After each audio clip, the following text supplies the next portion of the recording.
तुमचं हे वर्ष भारी जाणार आहे की डोकेदुखी देणार आहे? लग्न, बाळ, घर, पैसा, करिअर काय होणार हे आधी कळू शकतं का?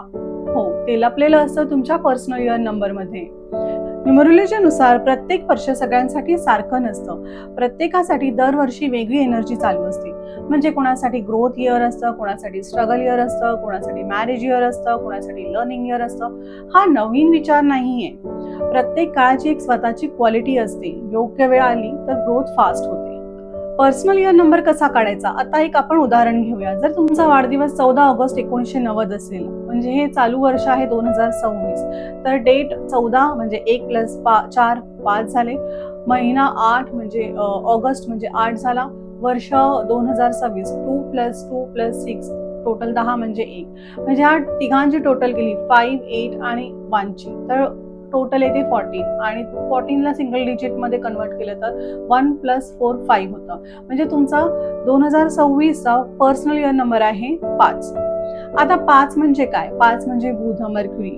हा काय घेऊन येतो? Change, movement, travel, new opportunities. म्हणजे जॉब चेंज होऊ शकतात, ट्रॅव्हल, नवीन लोक भेटणं, अचानक चेंजेस, फ्रीडम, या सगळ्या गोष्टी इथे होण्याची शक्यता जास्त असते.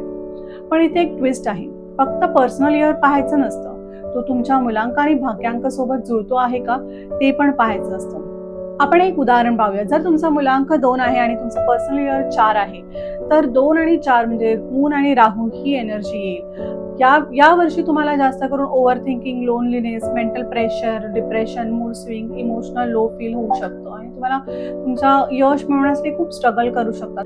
पण महत्वाचा मुद्दा हा आहे, जर वर्ष फेवरेबल असेल आणि तुम्ही ऍक्शनच घेतली नाही तर त्या चांगल्या एनर्जीचा काही उपयोग नाही. आणि जर वर्ष अनफेवरेबल असेल आहे पण तुम्ही कॉन्शियसली काळजी घेतली, डिसिजन स्मार्ट घेतले, पेशन्स ठेवलं, तर त्याचे मोठे दुष्परिणाम टाळता येतात.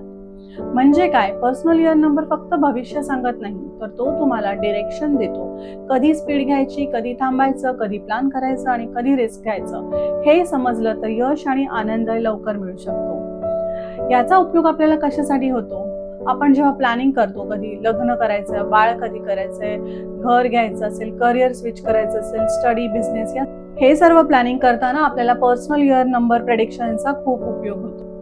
तुम्हाला जर तुमचं वर्क चार्ट अनालिसिस करून पर्सनल इयरचे प्रेडिक्शन्स जाणून घ्यायचे असतील तर मला इंस्टाग्रामवर फॉलो करा आणि DM करा पर्सनल इयर. मी तुम्हाला पर्सनली मार्गदर्शन करेन. हा व्हिडिओ आवडला असल्यास लाईक करा, कमेंट करा, शेअर करा आणि अजूनही जर चॅनलला सबस्क्राईब केलं नसेल तर सबस्क्राईब नक्की करा. थँक्यू.